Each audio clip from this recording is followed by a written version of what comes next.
नमस्कार, म आनन्द नेपाल। आज म प्रस्तुत गर्दैछु गोकर्ण र धुन्धकारीको कथा। गोकर्ण औँसीको दिनलाई बाबुको मुख हेर्ने दिनको रूपमा आफूलाई जन्म दिने पिताको सम्मान गर्ने हाम्रो नेपाली परम्परा हो।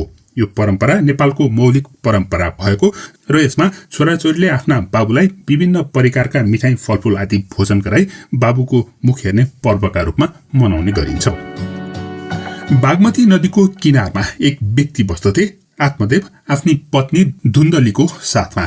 धुन्धली अति नै सुन्दर थिइन्। उनलाई आफ्नो सुन्दरताको अति नै घमण्ड थियो। बच्चा जन्मेपछि आफ्नो सुन्दरता कम होला भन्ने धुन्धलीलाई अति नै चिन्ता लाग्ने गर्दथ्यो।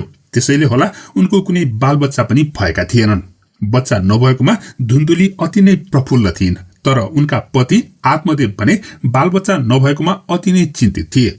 पति आत्मदेव आफ्नी पत्नी धुन्धलीले बच्चा नभएकोमा चिन्ता नगरेको देखेर अरू थप चिन्तित हुने गर्दथे। उनकी पत्नी धुन्धली भने झन्झन खुसी, झन्झन राम्री हुँदै गएकी थिइन्। पत्नीको सुन्दरता देखेर आत्मदेव सोच्थे, भोक लाग्दा सुनको रोटी पाएर के काम, भोक नै मेटिँदैन भनी। यसरी सोच्दा सोच्दै आत्मदेवलाई डिप्रेसनले सताउन थाल्यो। संसार नै निरस लाग्न थाल्यो। एक दिन हिँड्दै गर्दा बाटोमा खेलिरहेका बालबालिका देखेर उसलाई अति नै रिस उठ्यो। यताउता हेरेको नजिकै एउटा इनार रहेछ। आत्मदेवले यस्तो निरस जीवन बाँच्नुभन्दा त मर्न नै निको भनेर त्यही इनारमा हाम फाल्न लागे। उनी इनारमा हाम फाल्नै लागेको बेलामा कसैले पछाडिबाट उनको कपडा तानिदियो। उनी थर्मराएर इनार बाहिर लडे। उनको अघिल्तिर एउटा ऋषि पो रहेछन्। उनले सोधे, हे अजनबी, तिमी किन आफ्नो प्राण त्याग गर्न लागेका थियौ? यो त जघन्य अपराध हो। यसले त तिमी तुरुन्तै नर्क जान्छौ। ऋषिको कुरा सुनेर रुँदै आत्मदेवले भने, हे ऋषिश्वर, म आत्मदेव हुँ। म सन्तान नभएर अति नै दुखी छु। म मात्र होइन, मैले घरमा पालेको गाईको पनि सन्तान छैन। मलाई कस्तो श्राप परेको रहेछ, एउटा पनि सन्तान नहुनु। आत्मदेवको कुरा सुनेर ऋषिले भने, तिम्रा सन्तान छैनन्? यो त राम्रै कुरा पो हो त। ईश्वरको कृपाले तिमी त सबै ऋणहरूबाट मुक्त पो रहेछौ, किनकि सन्तान भएमा तिमी उनीहरूको लागि अन्धो हुने थियौ, पाप कर्ममा उद्धत हुने थियौ, परमात्माबाट झन्झन टाढा हुने थियो। त्यसैले सन्तान नहुनेमा तिमीले चिन्ता गर्नु बेकार छ। तर आत्मदेवलाई ऋषिको कुरा फिटिक्कै चित्त बुझेन। मलाई उपदेश चाहिएको छैन, मलाई त सन्तान पो चाहिएको हो त, पिण्डदान गर्ने सन्तान। ती महात्माले मुस्कुराउँदै भने, तर वत्स, शास्त्रहरूमा त्यस्तो केही पनि लेखिएको छैन। पिण्डदानले मुक्ति मिल्ने होइन। मनुष्यलाई त परोपकारले पो मुक्ति मिल्छ। आत्मदेवले ऋषिलाई भने, हे महात्मा, यदि तपाईँ सक्नुहुन्छ भने मलाई सन्तानको वरदान दिनुहोस्, नभए म यही हाम पालेर मर्छु अनि यसको दोष तपाईँलाई पनि लाग्नेछ। आत्मदेवले कुनै हालतमा पनि मान्ने छैनन् भन्ने बुझेपछि ती ऋषिले भने, तिमी सन्तानको लागि यति लालायत छौ भने म एउटा फल दिन्छु, त्यसलाई तिमीले आफ्नी पत्नीलाई खान दिनुपर्छ। त्यसपछि उनले सन्तानलाई जन्म दिनेछिन्। ऋषिले आत्मदेवलाई एउटा फल दिए। त्यसपछि आत्मदेव ऋषिले दिएको फल बोकेर खुसी खुसी नाच्दै नाच्दै घर पुगे र उनले आफ्नी पत्नी धुन्धलीलाई सबै कुरा बताएर फल दिए। पत्नीलाई भने फल देखेर कुनै खुसी पनि लागेन। धुन्धलीले म एकछिनमा खान्छु भनेर सो फल लुकाएर राखिन्। फल खायो भने त ऊ गर्भवती भइहाल्छिन्। 9 महिनासम्म एक बालकलाई पेटमा पालेर अनि जन्माउनु पर्ने दुःख सम्झेर धुन्धलीलाई औडा भयो। उनलाई त्यस्तो दुःख गर्न फिटिक्कै मन थिएन। उनलाई अब के गरौँ र कसो गरौँ भइरहेको थियो। त्यसै समयमा उनकी एक सहेली इन्द्रकला उनलाई भेट्न आइन्। इन्द्रकलाका पति परदेश गएका थिए। त्यस बेला इन्द्रकलाले गाउँकै अरू कसैको पेट पो बोकेकी रहेछिन्। उनले धुन्धलीसँग के गर्ने होला भनेर सल्लाह गर्न आएकी रहेछिन्। धुन्धलीलाई के खोज्छस् आँखा नदेख्ने आँखो भयो। उनले तुरुन्तै भनिन्, हेर इन्द्रकला, मलाई बच्चा जन्माउन फिटिक्कै मन लागेको छैन, तर मेरा पति भने बच्चा भनेपछि मरि हत्या गरिरहेका छन्। यसो गरौँ, तिमीले यो बच्चा पाऊ अनि तिम्रो बच्चा मलाई देऊ। यसो गर्यो भने साँप पनि मर्ने, लठी पनि नबाचिने, तिम्रो पनि समस्या समाधान हुन्छ, मेरो पनि समाधान हुने भयो। यसरी कुरा मिल्यो। इन्द्रकलाले पाएको बच्चा धुन्धलीको हुने भयो। धुन्धलीलाई अब त्यो ऋषिले दिएको फल भालुको कम्पारो पो बन्यो। के गरौँ भयो। उनले त्यस फललाई झ्यालबाट बाहिर मिल्काइदिइन्। झ्यालसँगै गाईको गोठ थियो। गाईले त्यो फल फेला पार्यो र खाइदियो। फल खाएपछि गाई पो गर्भवती भयो। समय बितेपछि इन्द्रकलाले बच्चा जन्माइन्। त्यो बच्चा जन्मने बित्तिकै उनले धुन्धलीको जिम्मा लगाइदिइन्। त्यसको 1 महिना जति पछि गाईले पनि बच्चा पायो। तर अचम्म गाईको बच्चा गाईको जस्तो नभएर मान्छेको बच्चा जस्तो पो जन्म्यो। उसको कान भने गाईकै जस्तो थियो भने अरू सबै शरीर मान्छेको जस्तो थियो। आत्मदेवले गाईको जस्तो कान भएको बच्चालाई पनि घरमा नै ल्याएर पालन पोषण गर्न थाले अनि उनले त्यसको नाम गोकर्ण भनेर राखे, अर्थात् गाईको जस्तो कान भएको गोकर्ण। आत्मदेवले इन्द्रकलाको बच्चालाई पनि आफ्नै पत्नी धुन्धलीले पाएको बच्चा भन्ने ठानेको हुनाले उनको नाम पनि राखिदिए धुन्धकारी। यसरी एउटा पनि सन्तान नभएका आत्मदेवले 2-2वटा छोरा एकैचोटि पाएपछि उनको भुइँमा खुट्टा रहेन। आत्मदेव भन्दा पनि खुसी त धुन्धली थिइन्। एउटै सन्तान नजन्माइकन उनी 2-2वटा सन्तानको आमा बन्न पाएकी थिइन्। उता इन्द्रकला पनि कम खुस थिइनन्। बच्चालाई धुन्धलीको जिम्मा लगाइदिन पाएर उनलाई निकै ठूलो हाइसन्चो भएको थियो। बढार्नुपर्ने कसिङ्गरलाई हावाले उडाएर लगिदिएको थियो। यसरी सबै 101 खुसी भएका थिए यी घटनाबाट। 2 जना छोरा भए पनि धुन्धलीलाई छोराहरूको हेरचाह गर्न कुनै दिलचस्पी थिएन। उनी आफ्नै रूपको स्याहार सम्हार गर्न नै व्यस्त रहने गर्थिन्। आत्मदेवले नै खुवाउने पिलाउनेदेखि छोराहरू हुर्काउने सबै कामको जिम्मा आफैले लिएका थिए। उनका 2 छोरामा गोकर्ण गाई जस्तै सिधा सादा र बुझकी थिए भने धुन्धकारी बदमास र खराब आचरणका थिए। धुन्धकारीले भाइ गोकर्णलाई सधैँ दुःख दिइरहन्थे, तर गोकर्ण भने सहेर नै बसिरहन्थे। सहेली धुन्धलीलाई भेट्ने न्युमा इन्द्रकला पनि बेला बेलामा त्यहाँ आउने गर्थिन्। धुन्धलीले बालबच्चाको हेरचाहमा कुनै सहयोग नगरे पनि इन्द्रकलाले भने अलिअलि सहयोग भने गरिदिन्थिन्। अलि उमेर भएपछि गोकर्ण र धुन्धकारी दुवैजनालाई आत्मदेवले गुरुकुलमा अध्ययनको लागि पठाए। तर घरबाट बाहिर गएपछि गुरुकुलमा धुन्धकारी झन सम्हाली नसक्नुको मान्छे बने। चोरी चकारी गर्ने, बदमासी गर्ने, अरूलाई दुःख दिने त उनको दैनिक दिनचर्या नै बन्न थाल्यो। अलि उमेरदार भएपछि उनी बेस्याहरूको संगतमा पनि लाग्न थाले। धुन्धकारी बिग्रेको देखेर आमा धुन्धलीलाई भन्दा पनि वास्तविक आमा इन्द्रकलालाई बढी चिन्ता हुने गर्थ्यो। हुन पनि आमा धुन्धली त आफ्नो शरीर र आफ्नै रूपको मात्रै चिन्तामा रहिरहन्थिन्। उनलाई धुन्धकारीले के गर्छ भन्ने कुनै चिन्ता पनि थिएन। एक दिन गुरुकुलबाट भागेर धुन्धकारी एक्कासी घर आइपुग्यो। धुन्धली भने सधैँ जस्तै ऐना अवेलतिर बसेर आफ्नै स्याहार सम्हार गरेर बसिरहेकी थिइन्। त्यस दिन बाहिर गएका आत्मदेव घर आउँदा धुन्धलीको कोठाभरि सरसामान छरिरहेको रहेछ। ऐना फुटेर चकनाचुर भएको अनि एउटा कुनामा धुन्धली रगताम्य भएर लडिरहेकी। नाडी छाम्दा उनी त परलोक गइसकेकी रहेछिन्। पत्नी धुन्धलीको अचानक निधन भएपछि आत्मदेवलाई विरक्त लाग्यो र उनले घर छोडेर सन्यास लिने निर्णय गरे। आमा धुन्धली बितेपछि पिता आत्मदेवले पनि घर छोडेर हिँडेपछि त के चाहियो धुन्धकारीलाई। धुन्धकारीलाई त मस्ती नै मस्ती भयो। उसको घरमा रक्सीको खोला बग्न थाल्यो। 5 जना बेस्याहरूलाई घरमै लाएर राख्न थालेको थियो।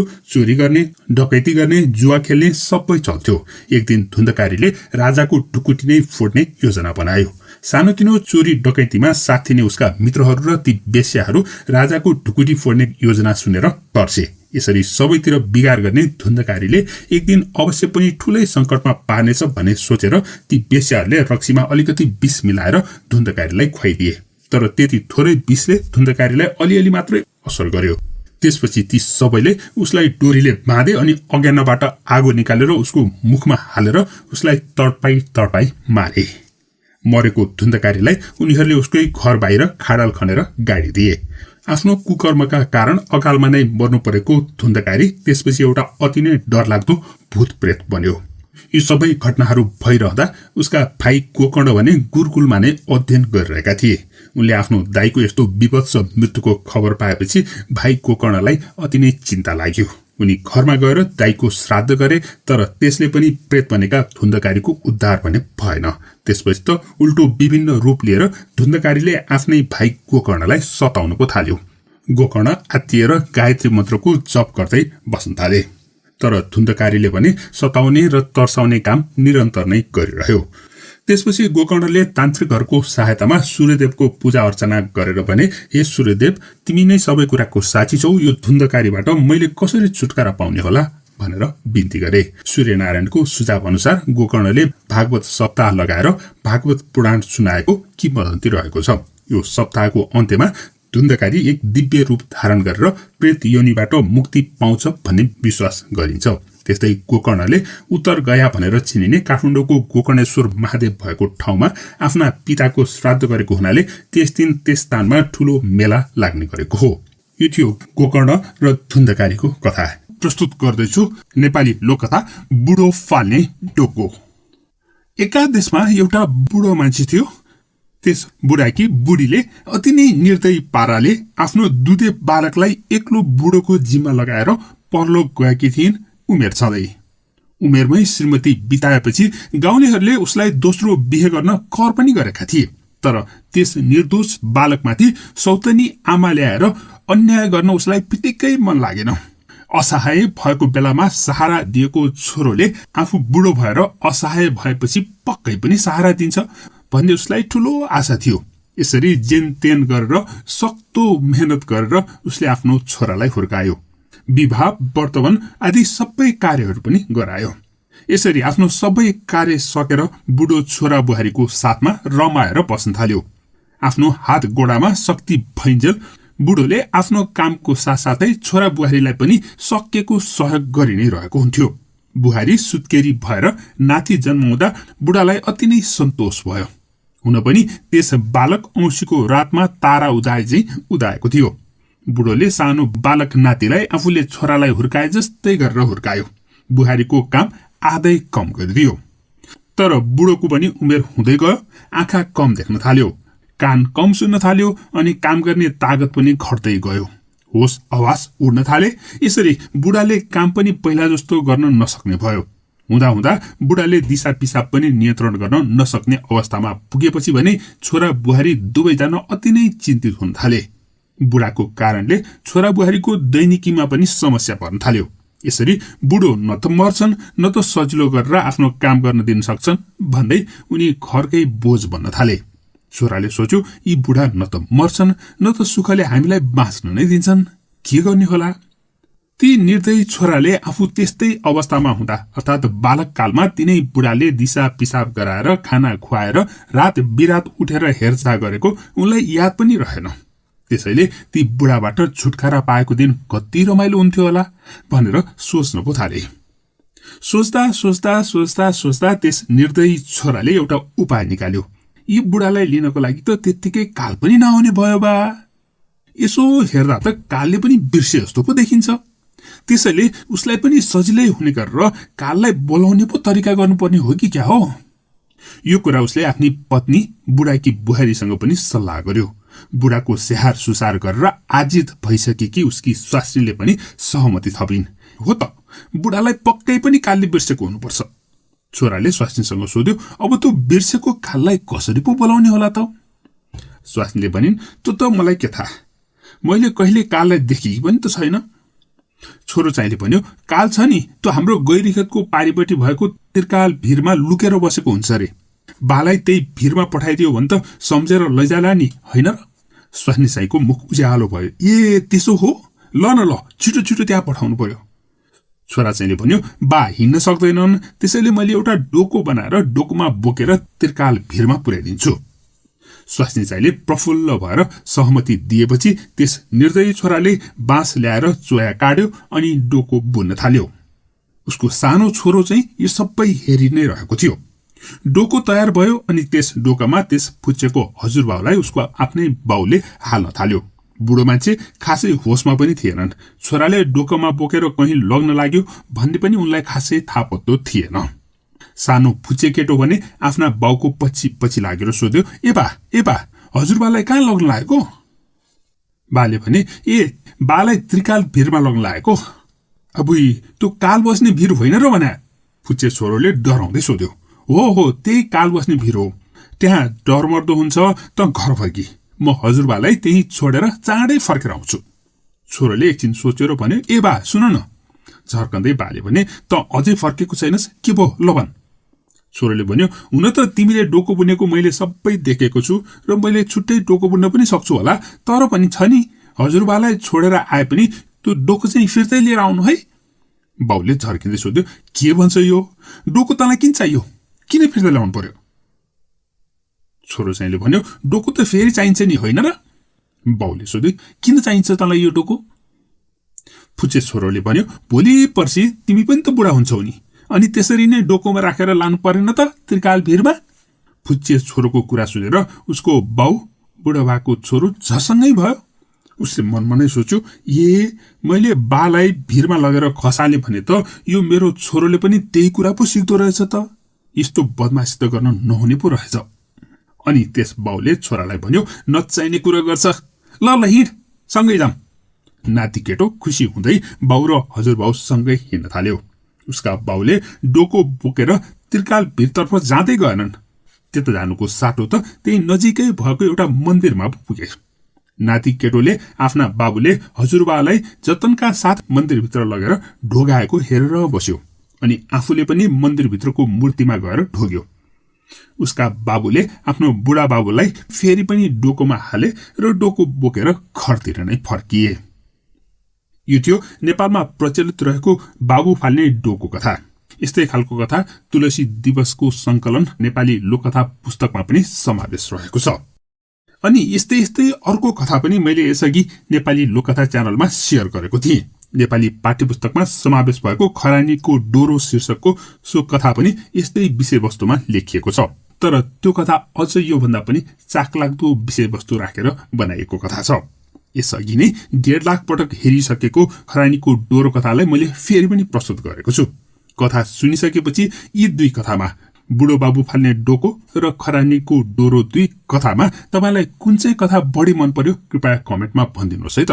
ल अब सुरु गरौँ खरानीको डोरो कथा। एकादेशको दुर्गम गाउँमा बाबु छोरा मात्र भएको एउटा परिवार थियो। बाबुको नाम आङदाबा र छोराको नाम आङफुर्बा थियो। उनीहरू गरिब थिए। उनीहरूसँग सम्पत्तिको नाममा एउटा सानो घर बाहेक अरू केही पनि थिएन। बाबु छोरा दुवै ज्याला मजदुरी गरेर जीवन चलाउँथे। त्यस देशमा धेरै पहिलेदेखिको अशक्त बाबुआमालाई बुढेसकालमा जिउँदै जंगलमा लगी अल्पत्र रूपमा छोड्ने परम्परा रहेछ। यसलाई सरकारले पनि कानूनी मान्यता दिएको रहेछ। जंगलमा छोडिएका बुढाबुढी कतै हिँडडुल गर्न पनि नसक्ने र केही दिन बाँचेर भोक भोकै मर्ने गर्दा रहेछन्। आङदाबा कालान्तरमा बुढो भयो र काम गर्न नसक्ने अवस्थामा पुग्यो। त्यहाँको चलन अनुसार आङफुर्बा बुढो बाबुलाई पिठ्यूमा बोकेर जंगलतर्फ लाग्यो। लामो यात्रा पार गरेर बीच जंगलमा आङफुर्बाले बुढो बाबुलाई बिसायो। त्यहाँ पानीको सानो खोपिल्टो पनि थियो। उसले साथमा घरबाट ल्याएको सामल तुमल बुढो बाबुलाई दियो र घाम पानीबाट जोगिन स्याउलाको ओत पनि व्यवस्था मिलायो।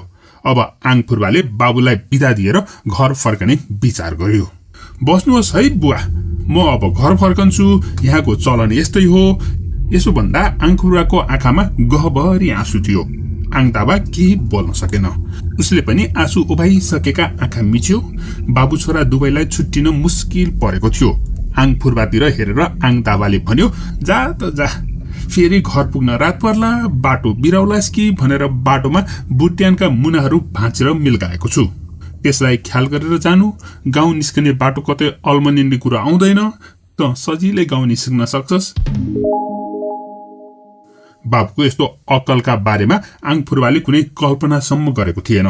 पिठ्यूमा बोकेर ल्याउँदा बुढा बाबु बाटाको आसपासमा बुट्यानका मुनाहरू किन भाँच्छन् भन्ने कुरा भने उसलाई लागेको थियो। अब झन आङफुर्बा धर्म संकटमा पर्यो। आफूप्रतिको बाबुको यस्तो अगाध मायाले गर्दा फर्किन उचालेको आङफुर्बाको पाइलो अगाडि बढ्न सकेन। उसले आफूलाई धिक्कार्यो। आफ्नो देशका यस्ता किसिमको चलन पनि उसलाई मन परेन। अशक्त हुँदैमा यस्तो घनघोर जंगलमा बाबुलाई अल्पत्र छोडेर आफू मात्र एक्लै घर फर्किन उसलाई आफ्नो मनले दिएन। उसले छर छिमेकीले समेत सुईको नपाउने गरी बुढो बाबुलाई घरमा नै लुकाएर पाल्ने विचार गर्यो। जंगलमा पुर्याएको बाबुलाई पिठ्यूमा बोकेर फेरि आङफुर्बा घरतर्फ लाग्यो। अशक्त बाबुलाई लुकाएर आङफुर्बाले पालेको केही दिन भएको थियो। खरानीको डोरी बाटेर ल्याउने व्यक्तिलाई सरकारी खजानाबाट धेरै धन सम्पत्ति बक्सिस दिनुको साथै उसित राजकुमारीको विवाह समेत गरिदिने राजाबाट घोषणा भयो। राजाले यस किसिमको घोषणा आफ्ना प्रजाहरू कतिसम्म जुक्तिवाल रहेछन् त्यसको जानकारी लिन गरेका थिए। राजाका सिपाहीहरू राजाको यो घोषणा सुनाउन झ्याली र झ्याम्टा बजाउँदै गाउँघरको घर दैलोसम्म पुगे। राजाको यो घोषणा आङफुर्बाले पनि सुन्यो। उसले सबै कुरा आफूले लुकाएर राखेका बाबुलाई बतायो। गरिब र अविवाहित भएकोले आङफुर्बाका लागि यो अवसर निकै महत्वपूर्ण मानिनु स्वाभाविक नै हो। आङदाबाले छोरालाई खरानीको डोरी बाट्ने जुक्ति बतायो। बाबुले भने बमोजिम आङफुर्बाले मस्याइलो सानो फल्याको दुई छेउमा काँटी ठोक्यो र बाबियोको खिरिलो डोरीले तान लगायो। पुरै सल्कने किसिमबाट त्यो डोरी पाल्यो। डोरी पनि नभन्दै जलेर खरानी भयो। उसले त्यसपछि त्यो फल्याकलाई नहल्लाइकन राजा कहाँ लग्यो। यो देखेर राजा धेरै खुसी त भए, तर घोषणा बमोजिम बक्सिस दिने कुरा भने गरेनन्। आङफुर्बालाई 7 दिनसम्म सम्पन्न गर्न पनि राजाले अर्को जुक्ति लगाउने समस्या दिए। आङफुर्बाले दुवैतर्फ बराबर गोलाइ भएको काठको लठीको फेद र टुप्पो पत्ता लगाउनु पर्ने भयो। पत्ता लगाउन नसके ज्यानै लिने कुरा राजाले भनेका थिए। आङफुर्बाले यो सबै कुरा पनि बेलुका गएर बाबुलाई सुनायो। यसपटक ऊ बढी चिन्तित देखिएको थियो। सबै सभादार हुन्छ, पीर नगरी सुत, आङदाबाले छोरालाई भन्यो।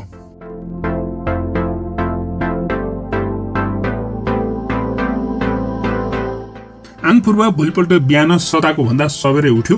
उसको अनुहार अलिक निन्याउरो थियो।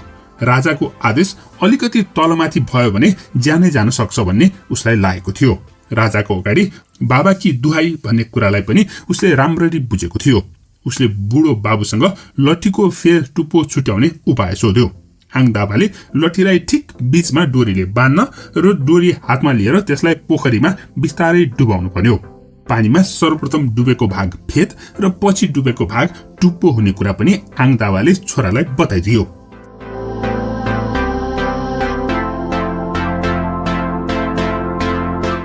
आङफुर्बाले बाबुले भने बमोजिम लठीको फेद टुप्पो फेला पारेर राजा कहाँ जाहेर गर्यो। चित्तबुद्ध रूपमा जाहेर भएकोले राजा यसपटक पनि निकै खुसी भए। तर पहिलेको जस्तै घोषणा बमोजिमको बक्सिस भने दिएनन्। बरु उल्टै अर्को एउटा थप समस्या राजाले 3 महिनाभित्र सम्पन्न गर्नको लागि भने। समस्या यस प्रकार थियो। बजाएर त सबै बाजा बज्छन्, नबजाइकन बज्ने बाजा कुन हो? त्यस किसिमको बाजा राजा कहाँ आङफुर्बाले दाखिला गर्नुपर्ने भयो। आङफुर्बा भने अब दिक्क भइसकेको थियो। चोक्टा खान गएको झोलमा डुबेर मर्नुपर्ने भयो भन्ने उसलाई लाग्यो। तर आङदाबाले उसलाई यो काम पनि सजिलै सम्पन्न हुन सक्छ भनेर आश्वासन दियो र धैर्य गर्न र हरेस नखान भन्यो। अगाडि आइपरेका कामहरू बुद्धिमानी ढंगबाट सम्पन्न गर्दै जानुपर्छ। मानिस हुनुको सार्थकता यसैमा रहेको छ। आङदाबा यही कुरा सधैँ जस्तो आफ्ना छोरालाई भन्ने गर्थ्यो। नबजाइकन बज्ने बाजाको व्यवस्था मिलाउने उपाय पनि छोरालाई बताइदियो। आङफुर्बाले सानो पाल भएको सिमलको डुँडलाई गुहोरोको पातलो छालाले दुवै तर्फबाट मोरेर त्यसमा मौरी पालन गर्यो।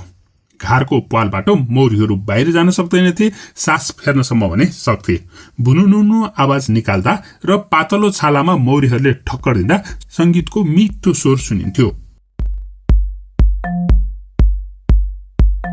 उसले 3 महिनाभित्रै आफ्नै हातले मौरीको यो घार राजाको हातमा होसियारीपूर्वक हस्तान्तरण गर्यो। राजाले पनि आङफुर्बाले दिएको मौरीको घारलाई यसले के किन ल्यायो भन्दै आफ्नै हातले ग्रहण गरे। आङफुर्बाको हातबाट राजाको हातमा मौरीको घार सुम्पिँदा ढुँड हल्लियो र घारका मौरीहरू घारभित्र भुनभुनाए।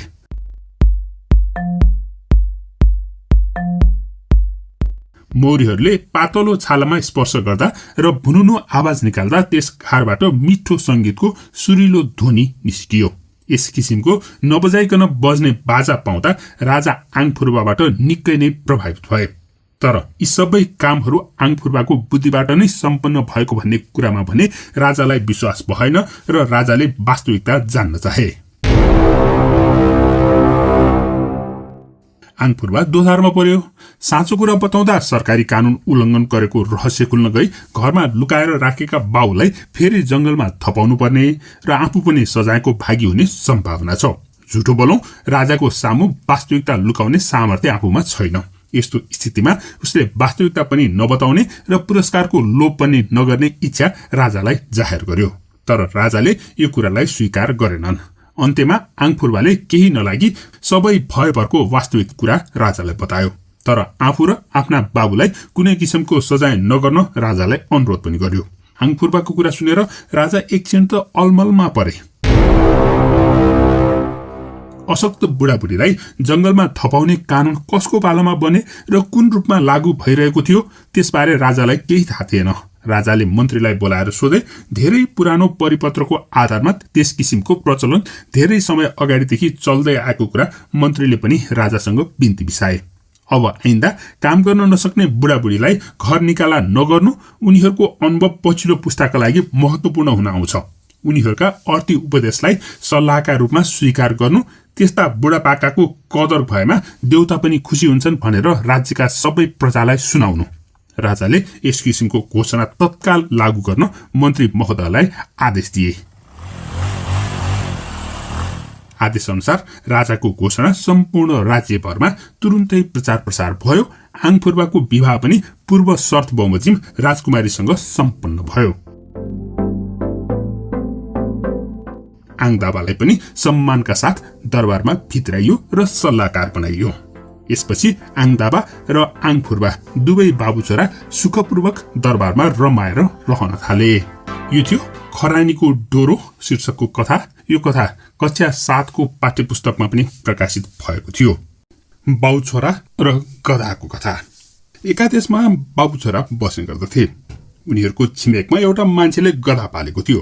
त्यो गधा अति नै उपयोगी थियो। छिमेकीले बारीमा फलाएका तरकारी गधालाई बोकाएर बजार लग्दथ्यो। दिनभर बेचेपछि त्यही गधा चढेर ऊ घर फर्किन्थ्यो। गधा यस्तो उपयोगी हुने देखेर एक दिन ती बाबुछोराले एउटा गधा किन्ने निधो गरे। अलि टाढा मेला लाग्ने ठाउँमा पुगेर उनीहरूले गधा खोजे। त्यहाँ एउटा गधा पनि फेला पर्यो। मोलतोल गरेर उनीहरूले गधा किने। नयाँ गधा पाएर छोरो खुबै खुसी भयो। बाउ पनि निकै नै खुसी हुँदै दुई बाउ छोराले आलो पालो गधालाई डोर्याउँदै घरतिर फर्के। घर फर्कँदै गर्दा एउटा बटुवाले भन्यो, हेर यी कस्ता मूर्ख मान्छे रहेछन्, गधालाई त भारी पो बोकाउँछन्। यी मूर्खहरू आफू पैदल हिँडेर गधालाई डोराइरहेका छन्। कुरा त ठिकै हो, भारी बोक्ने गधालाई के डोर्याउनु। पाको उमेरको बाबुलाई आफ्नो छोराको माया लाग्यो। कलिलो छोरा थाक्यो कि भनेर उसले छोरालाई गधामा चढायो। यसरी छोरालाई गधामा चढाएर पैदल हिँडिरहेको पाको बाबु देखेर बजारको अर्को बटुवाले भन्यो, हरे कस्तो जमाना आयो, यस्तो लाजपचीको छोरो त मैले आजसम्म देखेको पनि थिइनँ। हेर त यस्तो पनि बुढेसकालको सहारा हुन्छ त। बुढो बाउलाई लखर लखर हिँडाएर तन्नेरी छोरो चाहिँ सानसँग गधामा चढेर हिँडिरहेको छ। यस्तो अन्याय गर्न लाज लाग्दैन भनेर त्यो मान्छेले भन्यो। कुरो त ठिकै हो, बुढो बाउ पो थाक्यो होलान्, म त हिँड्न सकिहाल्छु भन्ठान्यो छोरोले। र ऊ तुरुन्तै गधाको पिठबाट झर्यो र बाउलाई चढायो। अब बाउ गधामा चढ्यो र छोरो डोर्याउन थाल्यो। दुवैजना खुसी थिए। त्यही बेला अर्को बटुवाले टिप्पणी गर्यो, ल हेर कस्तो लाज पचेको बाउ रहेछ, त्यस्तो कलिलो छोराप्रति पिटिक्कै दया माया नभएको। हेर छोरालाई पैदल हिँडाएर आफू गधामाथि गजक्क परेर बसिरहेको छ। यो कुरामा चाहिँ बाउ छोरा दुवैलाई चित्त बुझेन। बाबु चढ्दा पनि कमेन्ट गरेको छ, छोरा चढ्दा पनि कमेन्ट गरेको छ। एकछिन सोचेर बाउ छोराले कसैको चित्त नदुखाउने उपाय निकाले। एकजना मात्रै चढ्दा गुनासो गर्नेहरूको मुख बन्द गर्नको लागि उनीहरू दुवैजना गधामा चढ्ने विचार गरे। यसरी दुई बाउ छोरा गधामाथि चढेर अलिकति मात्रै के हिँडेका थिए।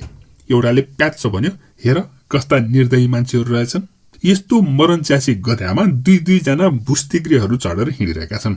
गधा बोल्न सक्दैन भनेर हेप्ने? हुन त हो, बिचरा गधालाई दुई दुईजना मोटा घाटा बाउ छोरालाई बोकेर हिँड्न कति गाह्रो भएको होला भन्ने दुवै बाउ छोराले सोचे। अरूको कुरा सुनेर गधालाई बेफाकमा दुःख दिएछ भन्दै उनीहरू पछुतो माने। पछुतो त माने, तर अब गधालाई कसरी घर पुर्याउने? डोर्याउँदा पनि विरोध गर्छन्, छोरा चढ्दा पनि भएन, बाउ चढ्दा पनि भएन, अनि दुईजनै चढ्दा झन् अन्याय नै भयो। गधालाई त पैसा तिरेर पो ल्याएको हो त, घर त जसरी भए पनि पुर्याउनु पर्यो। हाट बजार सकिने लागेको खोलाको किनारमा बसेर बाउ छोराले अर्को एउटा जुक्ति निकाले। यसै भएन उसै भएन, यो गधालाई बोकेरै भए पनि घर लगाऊ। त्यति गरेपछि त सबैको मुखमा बुझो लागिहाल्छ भनेर बाउले प्रस्ताव गर्यो। बाउको प्रस्ताव छोरालाई पनि चित्त बुझ्यो। उसले बोक्नको लागि बाँस र डोरीको व्यवस्था गर्यो अनि दुईजना बाउ छोराले खुसी साथ मुस्कुराउँदै गधालाई बोकेर हिँडे। बाउ छोरा खोलामाथिको पुलमा हिँड्दै थिए। अगाडि एउटा बालक देखा पर्यो। त्यो बालक मरी मरी हाँसिरहेको थियो। उसका बाउआमा झन् पेट मिची मिची हाँस्न थाले। जो देखिए सबैजना हाँस्न थाले। असह्य भएका बाउ छोराले त्यो गधालाई पुलबाट खसालिदिए। बिचरा निर्दोष गधालाई खोलाले बगाएर लग्यो। खुट्टा नबाँधेको भए त गधा पनि पौडिन्थ्यो होला, तर बिचरा गधाको खुट्टा बाँधेर खसालिदिएका थिए ती निर्मोही बाउ छोराले।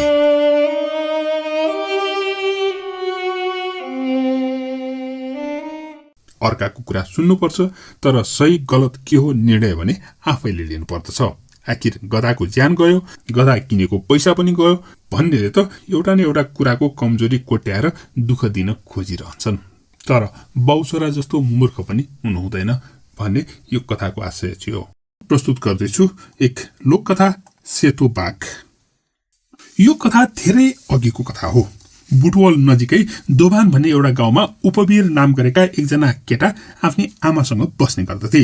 आमा छोरा 2 जना मात्रै बस्ने सो परिवारमा उपवीरका बाबु ऊ सानै हुँदा हराएका थिए।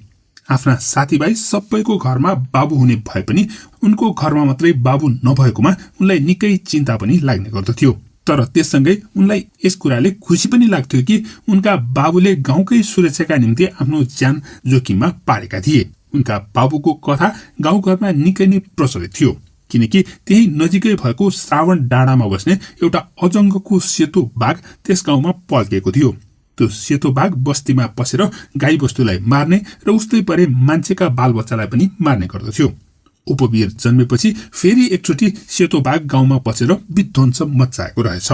त्यो देखेर उपवीरका बाबुलाई अति नै रिस उठ्यो र उनले घोषणा गरे, म त्यो सेतो बाघको शिकार गरेर गाउँलाई बचाउँछु भन्ने। यति भनेर त्यस समयका अति नै प्रचलित शिकारी रहेका उपवीरका बाबुले सबै हात हतियार बोकेर सेतो बाघको शिकार गर्न भनेर श्रावण डाँडातिर उक्ले। तर दुःखको कुरा, त्यसपछि उपवीरका पिता फर्केर कहिले पनि आएनन्। उपवीरकी आमाले लोग्न खोज्न जान आँट पनि गर्न सकिनन्।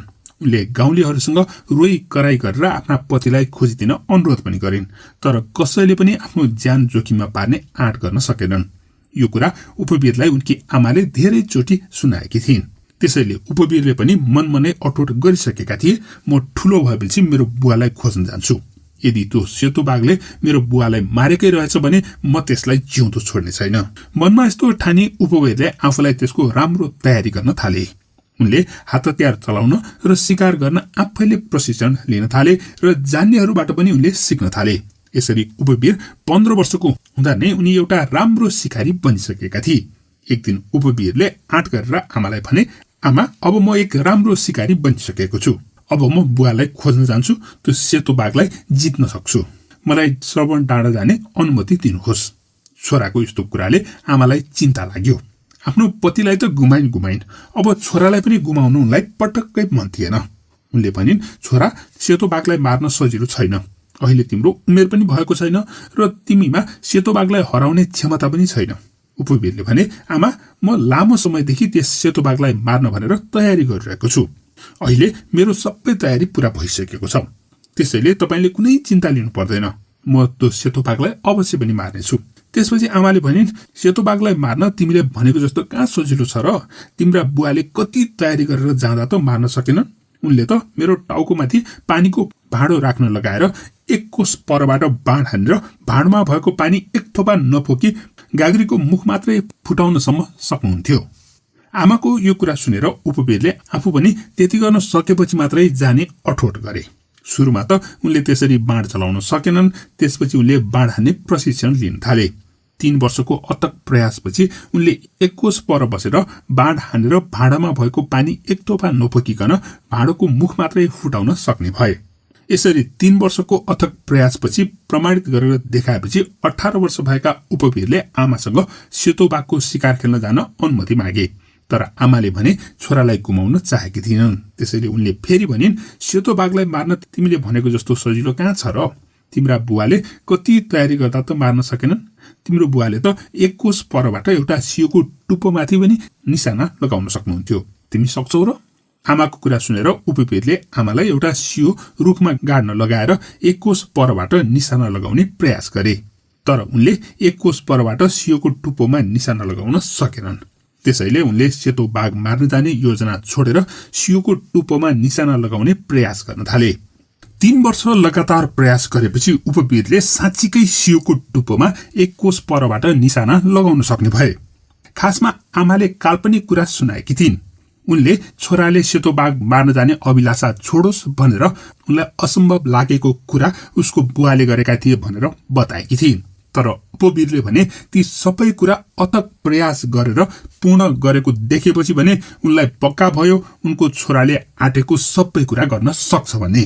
त्यसपछि ती आमाले 21 वर्षको उपवीरलाई श्रावण डाँडामा सेतो बाघको शिकार गर्न जान अनुमति दिने भइन्।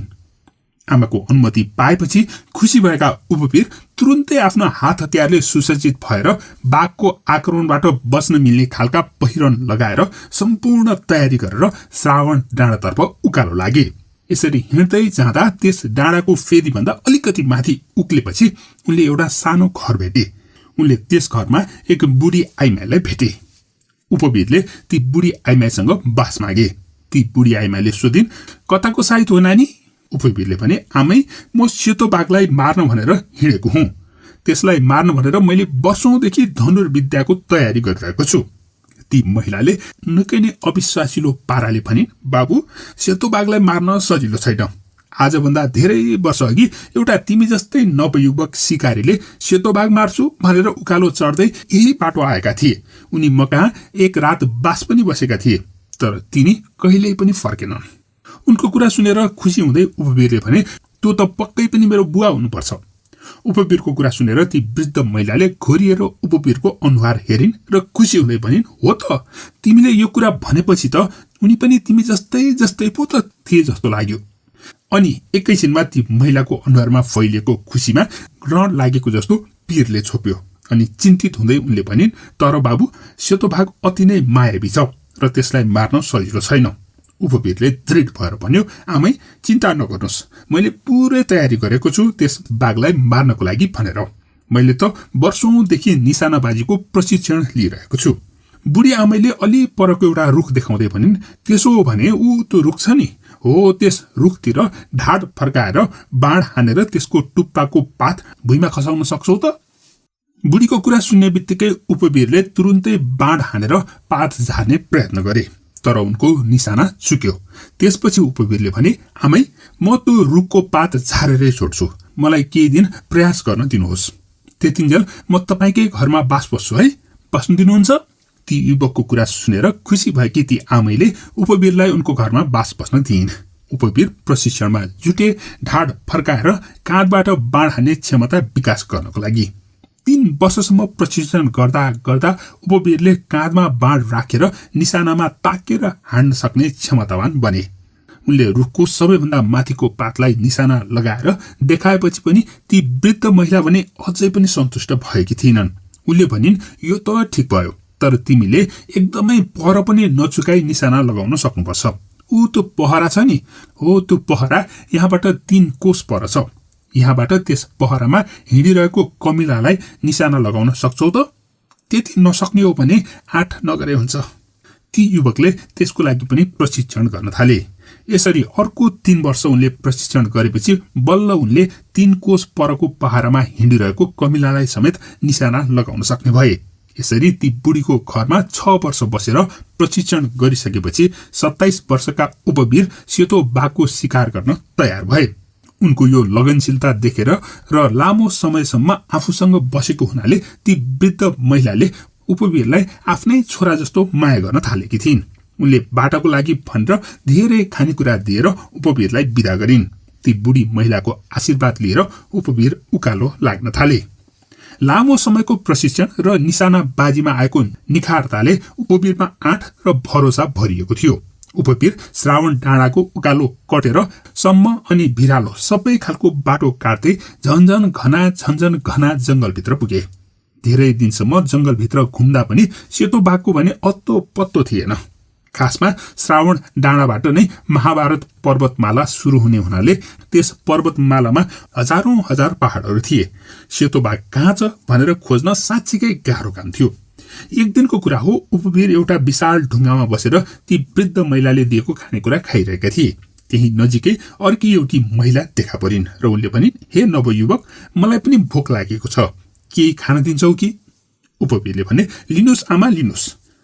यति भन्दै उनले खाना दिए। खाना खाँदै ती महिलाले सोधिन्, हाम्रो यो क्षेत्रमा तिमी जस्ता अपरिचित मानिस त त्यति देखिँदैनन्, तिमी कहाँबाट आयो अनि कहाँ जाने विचार छ? उपवीरले भने, म सेतो बाघको शिकार गर्नु भनेर आएको हुँ। उपवीरको कुरा सुनेर तर्सिँदै ती महिलाले भने, हे नवयुवक, सेतो बाघलाई मार्ने कुरा त बिर्सिदेऊ भो। त्यस्तो डरलाग्दो जन्तुलाई मार्न त सम्भव नै छैन।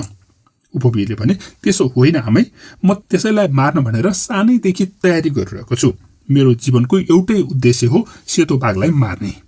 ती महिलाले भनिन्, तर सेतो बाघ एकदमै मायावी छ, एकदमै छिटो छ। सेतो बाघले यति छिटो झम्टन्छ कि थाहा पत्तो नै पाइँदैन।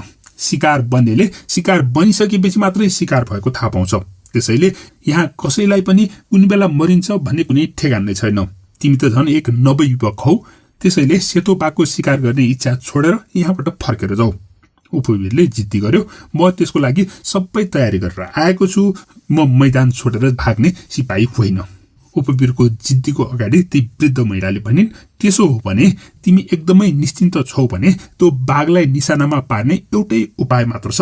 बेलुका पश्चिम दिशामा क्षितिजमा एकै निमेष मात्रै एउटा सानो बिन्दु जस्तो देखिन्छ। कुनै सोच विचार नगरी त्यही बिन्दुलाई ताकेर त्यही निमेषभित्र नै त्यसलाई निशाना लगाउन सक्यौ भने मात्रै सेतो बाघ मारिन सक्छ। तर तिमी अलिकति मात्रै ढिलो भयो भने अनि तिम्रो निशाना चुक्यो भने त्यसपछि बाँच्ने आशा भने मारे पनि हुन्छ। यति भनेर ती महिला आफ्नो बाटो लागिन्। उपवीर त्यहीँ बसेर क्षितिजतिर निहाल्न थाले। क्षितिजका सबै रेखा र विवरणको बारेमा राम्रोसँग अध्ययन गरेपछि ढुङ्गाको आडमा लुकेर बसेर आफ्नो बाण ताकेर हेर्न थाले। सूर्यास्तको समयको बेलामा एउटा सेतो बिन्दु एकै क्षण देखा पर्यो पर क्षितिजमा। उपवीरले फटाफट त्यसै बिन्दुलाई ताकेर बाण छाडे। त्यसले लाग्ने बित्तिकै ठुलो आवाज गरेर केही भुइँमा पछारिएको जस्तो उनलाई लाग्यो। उपवीरले तीर ताक्दै आवाज भएतिर दौडिए। त्यहाँ त एक विशाल पहाड जत्रो सेतो बाघ मुख बाएर लडिरहेको रहेछ। उपवीरले फेरि त्यस बाघको मुखमा नै बाण हानेर मरे नमरेको परीक्षण गरे। बाघ नचलमलाइकन लडिरहेको देखेपछि बल्ल बाघ मरेको पत्तो भयो। त्यो पहाड जस्तो अजङ्गको बाघले खासमा मुख बाएर उपवीरलाई नै निल्न भनेर झम्टिरहेको बेलामा उनले बाघलाई मारेका रहेछन्। उपवीरले सोचेको भन्दा पनि अजङ्गको र डरलाग्दो सेतो बाघको खुला रहेको मुखभित्र उनी सजिलै छिर्न मिल्ने गरी ठुलो थियो। सो बाघ देखेर अचम्मित मान्दै उपवीरले त्यो बाघको वरिपरि हेर्न थाले। यसरी हेर्दै गर्दा बाघको दाँतमा एउटा रेशमी कपाल अड्किएको फेला परे। यो देख्ने बित्तिकै उपवीरलाई थाहा भयो कि त्यो बाघले पक्कै पनि कुनै मान्छेलाई निलेको हुनुपर्छ भन्ने। त्यसपछि उपवीर बाघको घाँटीतिर अघि बढे। बाघको घाँटी एउटा अँध्यारो गुफा जस्तो थियो। त्यस अँध्यारो गुफाभित्र उनी पसे। उनी सकि नसकी निकै बल गरेर भित्र पुगे। त्यहाँ भित्र त एक सुन्दर युवती बेहोस भएर लडिरहेकी रहेछिन्। दाँतमा अड्किएको तिनैको कपाल रहेछ। उपवीरले ती युवतीको नाडी छामे। उनको नाडी बिस्तारै बिस्तारै रोकी रोकी चलिरहेको थियो। उपवीरले ती युवतीको शरीरको सबैतिर निहालेर हेरे। कतै त्यो बाघले चिथोरेर टोकेको त छैन भनेर। सर्लक्क निलिएको उनको शरीर भने सकुशल थियो। अनि उपवीरले ती युवतीलाई झकझकाएर उठाउन खोजे, तर उनी उठिनन्। त्यसपछि उनले ती युवतीको ओठमा आफ्नो ओठ छोडेर बेसरी फुके। हावा उनको फोक्सोमा भरियो अनि मुख हटाएर उपवीरले ती युवतीको छातीमा दरिलो पाराले थिचे। हावा बाहिर निस्कियो अनि फेरि ओठमा ओठ जोडेर बेसरी फुके। त्यसपछि उनले छातीमा थिचे, फुके, थिचे, फुके, थिचे। यसो गर्दै गर्दा ती युवती चलमलाउन थालिन्। बिस्तारै बिस्तारै उनले आँखा खोलिन्। आँखा खोल्दा आफ्नो अघिल्तिर एक सुन्दर युवक देखेर तिनी अचम्मित भइन्। उपवीरले उनको बारेमा सबै कुरा सोधे। ती युवती खासमा एक राजकुमारी रहेछिन्। अजङ्गको सेतो बाघ आफ्नै अघिल्तिर देखेपछि बेहोस भएकी ती राजकुमारी कहाँ छु, के भइरहेको छ भन्ने उनलाई केही थाहा पत्तो रहेनछ। यसरी उनीहरू बीच कुराकानी चल्दै गर्दा त्यही नजिकै एउटा मान्छेको जस्तो आवाज सुनियो र दुवैजना झस्के। खासमा त्यो आवाज एक बुढो मान्छेको थियो जो एउटा कुनाबाट घसिर्दै निस्किरहेको थियो। त्यो बुढो मान्छे उपवीरकै बाबु पो रहेछन्। बुढो मान्छे त्यतिका वर्षसम्म त्यस बाघले निलेको खानेकुरा खाएर बाँचिरहेका रहेछन्। बाउछोराको मिलनपछि दुवैजना अति नै प्रसन्न भए। त्यसपछि तिनैजना बाघको पेटबाट बाहिर निस्के। उनीहरू एउटा ठुलो खेतको बीचमा थिए। उपवीरले त्यस बाघको थोरै छाला काटेर बोके अनि एक हातमा सुन्दरी राजकुमारी र अर्को हातमा वृद्ध पितालाई डोर्याउँदै आफ्नो घरतर्फ गए। बाउछोरा दुवैजना घर फर्केको देखेर उपवीरकी आमा अति नै खुसी भइन्। उनले ती युवतीको बारेमा पनि सोधखोज गरिन्। त्यसपछि उपवीरले ती युवतीलाई उनको राजमहलमा लगेर राजाको जिम्मा लगाइदिए। आफ्नी छोरीलाई सकुशल लिएर आएको देखेर राजा अत्यन्तै खुसी भए। अझ सेतो बाघ पनि मारेको कुरा सुनेर राजाको खुसीको सीमा नै रहेन। उनले यस खुसियालीमा उपवीरलाई ज्वाइँ बनाउने इच्छा व्यक्त गरे। यो कुरा सुनेर उपवीर र राजकुमारी दुवैजना अति नै खुसी भए। यसरी उपवीर राजाको ज्वाइँ बने र त्यसको साथसाथै राजाको सहयोगी भएर देशका सबै खराब आचरण भएका व्यक्तिहरूको विनाश गरेर सुख शान्ति प्रदान गर्ने काम गर्न थाले। यो थियो नेपाली लोककथा सेतो बाघ। पश्चिम नेपालमा प्रचलित रहेको यो छोटो कथालाई मैले यही घटनाक्रमहरू थपेर अलि लामो बनाएको हुँ र यस्तै खालको लोककथा कोरियामा पनि प्रचलित रहेको फेला परेको छ। यो सेतो बाघ लोककथा तपाईँलाई कस्तो लाग्यो कृपया कमेन्ट गर्नुहोला। कक्षा 7 को नेपाली पाठ्य पुस्तकको एउटा कथा वाचन गर्दैछु। कथाको शीर्षक छ अबोध। यस कथाका लेखक हुन् किशोर पहाडी। सुरु गरौं कथा अबोध। टेलिभिजनमा आइसक्रिमको विज्ञापन आइरहेको बेला उदयकी सानी छोरी उमाले सोधी, बुवा हामीले त्यस्तो आइसक्रिम कहिले खाने? खाने नि, किन नखाने र? जहिले भन्छौ त्यही बेला खाने? बुवा पनि खाली भन्नुहुन्छ मात्र। त्यहाँ साथीले खाजा खाने समयमा सधैँ खान्छन्। उदयको काखमा बस्दै उमाले भनिन्, ल जाउँला नि त, यही शनिबार दिउँसो खान जाउँला है, घुमाउला पनि। उदयले उमालाई माया गर्दै भने, आमा आमा शनिबार बुवाले मलाई आइसक्रिम खान लैजाने रे। उमाले खुसी हुँदै भनी। उमाकी आमाले यो कुरा पत्याइनन्। बुवाले फकाएको मात्रै होला भन्ठालेर उनी चुप लागिन्। उदयलाई आफ्नी छोरीलाई घुमाउने आइसक्रिम खुवाउने जस्तो पारिवारिक काम निम्ति समय नै थिएन। उदय कर्मचारी थिए। उनी आफ्नो जिम्मेवारी प्रति अति सजग थिए र लगनशील भएर काम गर्थे। शनिबारका दिन साथीसँग बसेर रमाइलो गर्नमा उनलाई पनि रुचि थियो। बेला बेलामा अफिसभन्दा बाहिर बैठक वा विशेष काममा पनि जानु पर्थ्यो। उदयले त्यसै भनेको होस् या नहोस्, उमाले चाहिँ यो कुरा पत्याई शनिबार बुवाले आइसक्रिम खुवाउन लैजानुहुन्छ। भोलिपल्ट उठ्न साथ आमालाई सोधी, आज कुन बार हो? आज बिहिबार। आमाले छक्क पर्दै भनिन्, किन र आज एका बिहानै बार सोधेकी नानी? उमाले उत्साहित हुँदै भनिन्, कहाँ र आमा, म त शनिबार हो कि भनेर। आमा एकटकले उमातिर हेर्न थालिन् र भनिन्, ल ल विद्यालय जाने बेला भइसक्यो, दाँत माझ्न जाऊ, बुवा तिमीलाई पुर्याइदिन तयार भइसक्नु भयो। विद्यालयमा पनि उमाले आफ्ना साथीहरूलाई पनि थाहा छ शनिबार मलाई बुवाले आइसक्रिम खुवाउन लैजानुहुन्छ। कहाँ? साथीहरूले सोधे। पसलमा नि, त्यो टिभीमा देखाएको जस्तै ठाउँमा खाने म त आइसक्रिम। के कोनमा भनेको त्यो वेफर बिस्कुट त हो नि, मैले कति खाइसके। एउटी साथीले भनी, मैले त एक दिन खानै नसकेको आइसक्रिम, कस्तो लुगाभरि लागेको। अर्की साथीले भनी। उमा ट्वाल्ल परेर हेर्दै आफूले आइसक्रिम खाएको सम्झन थाली। खान नसकेको अनि हतपत चुहेर लुगाभरि लागेको आदि सम्झदा सम्झदै खुसीले ऊ फुर्कन लागि। पर्सिपल्ट बिहान पनि बिउजना साथ उसले आमालाई आज कुन बार भनेर सोधी। आज शुक्रबार। शनिबार कहिले आउँछ त? धत्तेरी, उमा वाक्क भई। भोलि त शनिबार, आज शुक्रबार भएपछि भोलि शनिबार भएन? भोलि शनिबार, त्यसो भए भोलि त क्या मजा हुन्छ। उसले केही नभएको हातले आइसक्रिम खाएको अभिनय गरी। आमालाई उसले त्यसो गरेको मन पर्यो र आफ्नो अबोध छोरीलाई समातेर च्वाप्प मै खाइन्। त्यो दिन पनि उसले विद्यालयमा आफ्ना साथीसँग आइसक्रिम खाने कुरा गरी कक्षामा अचानक के सुर चढेछ कुनी गुरुआमालाई सोधी, गुरुआमा आज के बार हो? आज शुक्रबार। भोलि के बार हो नि? भोलि शनिबार। किन र उमा? आमाले पनि भोलि शनिबार भनेको, तपाईले पनि शनिबार भनेको ठिक रहेछ। अनि भोलि शनिबार त हो नि। भोलिपल्ट बिहान उमा सबेरै उठी। त्यस्तो सबेरै उठ्दा पनि बुवा उदय बाहिर जाने लुगा लगाएर तयार भइसकेका थिए। बुवा आज के बार? उमाले आँखा मिच्दै सोधी। आज शनिबार नि छोरी, किन र? छोरीको कपाल मुसार्दै उनले सोधे। आज शनिबार आइसक्रिम खान जाने भनेको होइन त? तपाईँ टाढे जान लाग्नु भएको? छोरीको कुरा सुनेर उदय झस्किए। आइसक्रिम, उनले त्यो कुरा बिर्सिसकेका थिए। उनले आज बनाएको कार्यक्रममा त्यो काम परेको थिएन। आज त बिहान बैठकमा जाने, फर्केर खाना खान आउने अनि आइसक्रिम खान जाने उदयको योजना थियो। उदयले भने, धत नानी, बिहान पनि कसैले आइसक्रिम खान्छ? बिहान आइसक्रिम खायो भने त पेट दुख्छ, खाना खान सकिँदैन। अनि कहिले जाने त? उमाले ओठ लेप्र्याउँदै भनी, दिउँसो नि, अहिले त म बैठकमा गएर आउँछु, अनि दिउँसो आइसक्रिम खान जाउँला है। छोरीलाई मुसार्दै उदय बाहिर हिँडे। बैठक सकेर उदय घर फर्केर आएको बेलामा उषा छिमेकी कहाँ खेल्न गएकी थिए। भान्सामा उदयलाई खाना पस्कदै उनकी श्रीमतीले भनिन्, आज तपाईले आइसक्रिम खुवाउन लैजाने भनेर उमा खुसी भएर हिँड्दैछे। सम्झिराखेकी रहेछ।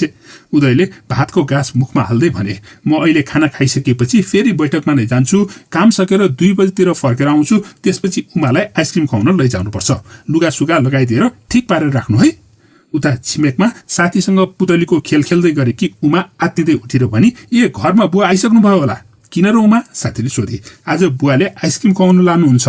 आफ्नो बुवासँग बाहिर घुम्न जाने सोचाइ मात्रले पनि उमा प्रफुल्ल भई र खेललाई अधुरै छोडेर घरतिर कुदी।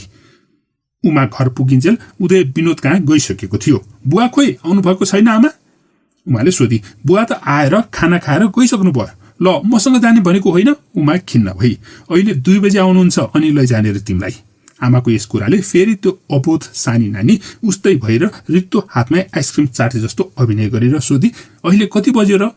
अहिले 12:30 बज्यो। देखिनौ कस्तो घाम लागेको? 2 बजिसक्यो होला। बजेको छैन, भर्खर त 12:30 बज्यो। एकछिन उमा चुप्प लागि। केही समयपछि उसले फेरि सोधी, अहिले कति बज्यो नि आमा? 1:45 बज्यो, आमाले भनिन्। अब 2 बज्नै लाग्यो छोरी, आऊ लुगा लगाऊ। उमा खुसी भएर बुत्रुक बुत्रुक उफ्रन थाली। आज म त रातो फ्रक लगाउने है भन्दै रातो फ्रक लगाई। आमाले गाजर लगाइदिन आँटिन्। नाइ म गाजर नलगाउने, टिका त लगाऊ। आमाले निधारमा गाजरको कालो टिका लगाइदिन्। मोजा जुत्ता लगाइसकेपछि उसले फेरि सोधी, अब 2 बज्यो आमा? बज्यो, आमाले घडी हेर्दै भनिन्। उमा टक्क ढोकामा उभिन गई। त्यसरी ढोकाको सङ्घारमा उभिराख्नु हुन्न छोरी, खुट्टा दुख्छ। आमाले भन्न त भनेकी हुन्, तर उमाले ढोका छोडिन। ढोकामै बसेर बुवालाई कुर्न थाली। उता काम विशेषले बैठकमा गएका उदय पनि बेला बेलामा घडी हेर्दै थिए। विनोद, मोहन, सुरेश, राधिका र उदय सहित बैठकमा जम्मा 5 जना थिए। त्यो बैठक विशेष किसिमको थियो। यसरी साँझ 7 बजे मात्र बैठक टुङ्गियो। बैठक सकिएपछि डिनरको कार्यक्रम बन्यो। खानपिन सकिँदा रातको 9 बज्यो। घर फर्कदा उमा ओछ्यानमा त्यही रातो रङको फ्रक र जुत्ता लगाएर कुक्रुक्क परेर निदाइरहेकी थिए। घर पुगेको उदयले भने, ए उमा सुती छ? सुती नि, ढोकामा बसेर तपाईँलाई कति कुरिरही। 2 बजेदेखि कुरेको 5 बजेदेखि छतमा गएर टाढा टाढासम्म हेरी खिन्न भई यही बाहिर जाने लुगा लगाएर सुती। लुगा जुत्ता फुकाल्न पनि मानिन। बुवा आउनुहुन्छ भन्दै सुती। आमाले उमाको जुत्ता फुकाल्दै भनिन्। भोलिपल्ट बिहान उमा बिउजदा उदय ट्वाली उमालाई स्नेहपूर्व आँखा लिएर हेरिरहेका थिए। बुवाले आफूतिर हेरिरहेको देखेर उमा मुसुक्क हाँसी। उसको त्यो अबोध मुस्कानले उदयको मनमा तीव्र प्रहार गर्यो। उमा आऊ उठ, आइसक्रिम खान जाउँ। उमा जुरुक्क उठी पुर्क झ्याल बाहिर हेरी र आँखा झिमझिम गर्दै पनि, नाइ बुवा, बिहान आइसक्रिम खानुहुन्न। बिहान आइसक्रिम खायो भने पेट दुख्छ भन्नुभएको होइन र हजुरले? यो थियो कक्षा 7 को नेपाली पाठ्य पुस्तकमा रहेको कथा अबोध। यो कथाका लेखक हुन् किशोर पहाडी। यो कथा तपाईँलाई कस्तो लाग्यो कृपया कमेन्ट गर्नुहोला। कथा छ सेवा गरे मेवा मिल्छ। कुनै गाउँमा सन्तु भन्ने आँखा नदेख्ने एउटा केटो बस्थ्यो। उसको घरमा उसका बाबु र एउटा कुकुर बाहेक अरू कोही पनि थिएन। एक दिन सन्तु कोठामा बसिरहेको थियो। त्यही कोठामा लालटिनको उज्यालोमा उसका बाबुले केही लेख्दै थिए। सन्तुले 2-4 पटक आफ्नो कुकुरलाई बोलायो। कुकुर नआएपछि ऊ जुरुक्क उठेर छामछुम गर्दै ढोकातिर लाग्यो। ढोकामा लालटिन बलिरहेको छ भनेर उसलाई पत्तै भएन। हिँड्दा लालटिनमा अल्झेर ऊ लड्यो। लालटिन खोप्कियो। त्यसको मर्तेल छत्ता छुल्लो भयो। लालटिनको चिम पनि फुट्यो। यो देखेर उसका बाबु एकदमै रिसाएर कराउन थाले, हत्तेरी, आज फेरि लालटिन ढल्यो। ए चिम पनि फुटाएछ। सन्ते, त खालि उपद्रो मात्रै गर्छस्। तैँले एउटा न एउटा काम नबिगारेको त दिनै छैन। म त तँलाई देखेर हैरान भइसकेँ। हरे शिव, मेरो कर्म पनि कस्तो रहेछ। यस्तो छोरो जन्मनु भन्दा त बरु नजन्मेकै भए बेस हुन्थ्यो।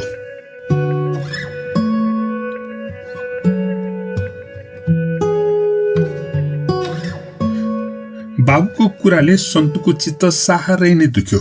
ओहो, मैले बालाई असाध्यै दुःख दिएछु। मलाई देखेर बा दिक्क भइसक्नु भयो भने म यो घरमा बसेर पनि केही काम छैन। अब मैले घरबाट निस्केर कतै टाढा जानुपर्छ। सन्तुले मनमनै विचार गर्यो। उसले आफ्नो प्रिय साथी कुकुरलाई सँगै डोरायो र घरबाट निस्कियो। सन्तु हातमा एउटा लामो लट्ठी लिन्थ्यो र त्यही कुकुरलाई सँगै डोराएर दिनभर लर्खराइरहन्थ्यो। कुकुर पनि सन्तुलाई चौपट्टै माया गर्थ्यो र हर तरहबाट उसलाई पहरा दिइरहन्थ्यो। यी 2 जना कहिले पाटीमा सुत्थे त कहिले भुइँमै सुत्थे। कहिले सडकको पेटीमा सुत्थे भने कहिले रुखको फेदमा। कुकुर पनि विभिन्न किसिमको नाच देखाउँथ्यो। त्यो हेर्न मानिसहरू झुम्मिन्थे। उनीहरू सन्तुलाई 1-2 पैसा दिन्थे र जान्थे। त्यही पैसा र मागेको पैसा जम्मा गरेर सन्तु केही खानेकुरा किन्थ्यो अनि आफू पनि खान्थ्यो, कुकुरलाई पनि दिन्थ्यो।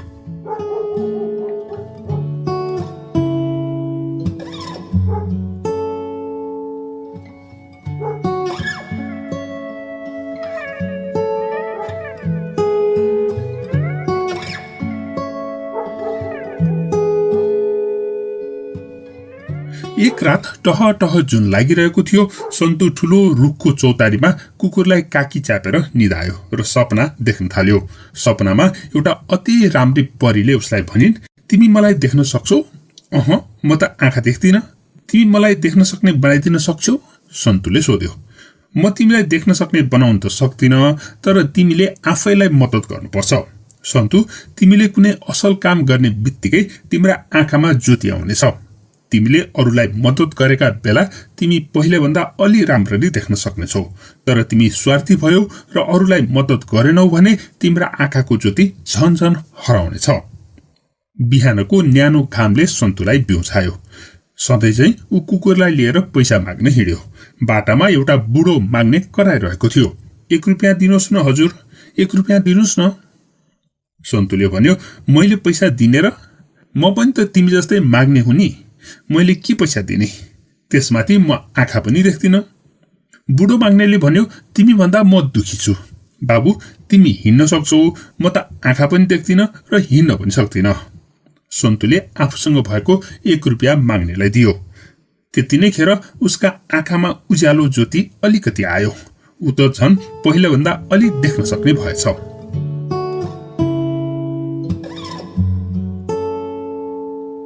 निकै बेर मागेपछि सन्तुले केही खानेकुरा पायो र त्यही लिएर पार्टीमा सुत्यो। पार्टीमा उसले एउटी बुढी आइमाईले भोक लाग्यो भनेर कराइरहेको सुन्यो। बुढी बिरामी र धेरै दिनदेखि भोकी थिइन्।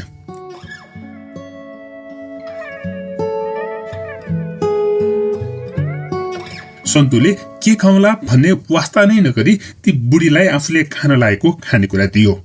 त्यो दिने बित्तिकै उसका आँखामा झन उज्यालो आयो। बाहिरको टह टह जुन पनि उसले अनुभव गर्यो। त्यो रात सन्तु भोकै सुत्यो। भोलिपल्ट सन्तुको कुकुरले एउटा कुकुरो च्यापेर ल्याएछ। त्यो बेचेपछि सन्तुले केही पैसा पायो, तर त्यो पैसा हातमा लिने बित्तिकै उसका आँखामा कालो पर्दा जस्तो लाग्यो। ऊ अघि जस्तो गरी देख्न नसक्ने भयो। ओहो, मैले त गल्ती गरेँ। अरूको माल मैले त्यसै लिन नहुने थियो। गएर उसको पैसा दिन्छु। सन्तुले मनमा नै विचार गर्यो। सन्तुले कुखुराको मालिकलाई भन्यो, मेरो कुकुरले तपाईको कुखुरा ल्याएछ, माफ गर्नुहोस्, यो पैसा लिनुहोस्। सन्तुले कुखुराको मालिकलाई पैसा दिने बित्तिकै फेरि उसको आँखामा उज्यालो आयो। ऊ घाम छायासम्म छुट्याउन सक्ने भयो।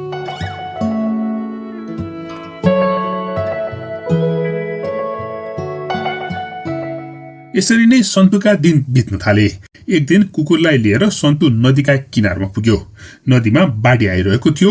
त्यतिकैमा कसैले गुहार गुहार भनेको आवाज उसको कानमा पर्यो। त्यस मानिसलाई कसरी बचाउने भनेर सन्तुले सोच्नै सकेन।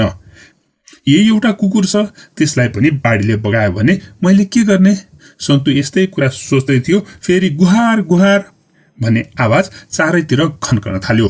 आखिरमा सन्तुले त्यस मानिसलाई बचाउन कुकुरलाई नदीमा पठायो।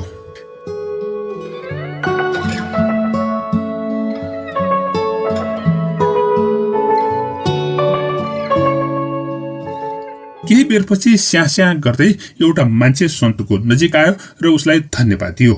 मेरो कुकुर खै त? सन्तुले आत्तिँदै सोध्यो। मैले तिम्रो कुकुरलाई बचाउन धेरै कोसिस गरेँ, तर सकिन, त्यस मानिसले भन्यो। उसको कुरा सकिन नपाउँदै सन्तु मुख छोपेर डाको छोडेर रुन थाल्यो। हरे, अब म कसरी बाँच्नु? यस संसारमा अब मेरो भन्ने केही पनि बाँकी छैन। त्यस मानिसलाई सन्तुप्रति दया जाग्यो। उसले भन्यो, हिँड, म तिमीलाई घर पुर्याइदिन्छु। तिम्रा बाले तिमीलाई अर्को कुकुर किनिदिनुहुन्छ। मैले त घर छोडेको त कति वर्ष भइसक्यो। मेरी आमा थिएनन्। म आँखा नदेख्ने भएको कारणले बाले गाली गरिरहन्थे। मैले एक दिन लालटिन ढालेँ अनि चिम फुट्यो। त्यसपछि बाले साह्रै चित्त दुख्ने गरी गाली गरे। मलाई घरमा बस्नै मन लागेन। त्यही कुकुर सिवाय मेरो कोही पनि थिएन। सन्तुले रुँदै भन्यो। सन्तुका कुराले त्यस मानिसको हृदय छिया छिया भयो। बाबु, तिमी मलाई आफ्नो मुख देखाउ त। त्यस मान्छेले सन्तुको आवाज चिने जस्तो लाग्यो। सन्तु त्यस मान्छेपट्टि फर्कियो। त्यस मान्छेले उसको अनुहार राम्रैसँग देखियो। त्यो मान्छे अरू कोही नभएर उसैको छोरा पो रहेछ।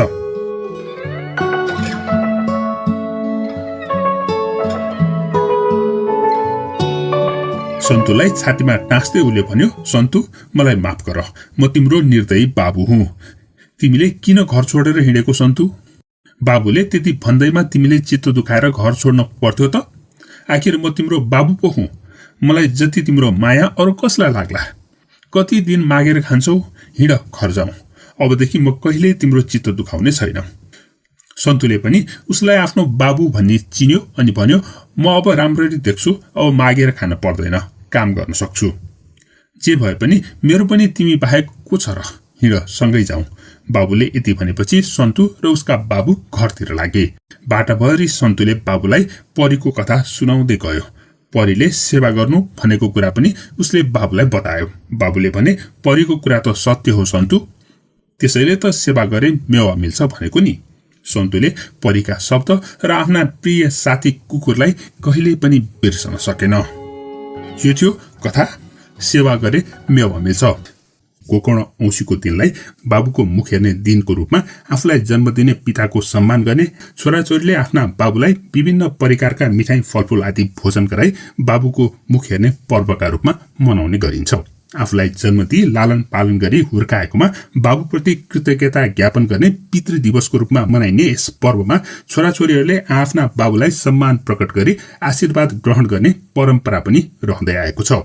बाबु नहुनेहरू विभिन्न पवित्र स्थानमा गई आफ्ना बाबुको नाममा तर्पण तथा श्राद्ध गरी सिधादान गर्ने चलन पनि रहेको छ। कुशी औँसीको दिन उत्तरगया भनेर चिनिने काठमाडौँ गोकर्णेश्वर महादेव र रसुवाको बेत्रावतीमा आफ्ना दिवंगत बाबुहरूको नाममा तर्पण तथा सिधादान गर्नेहरूको निकै नै घुइँचो पनि लाग्ने गरेको छ।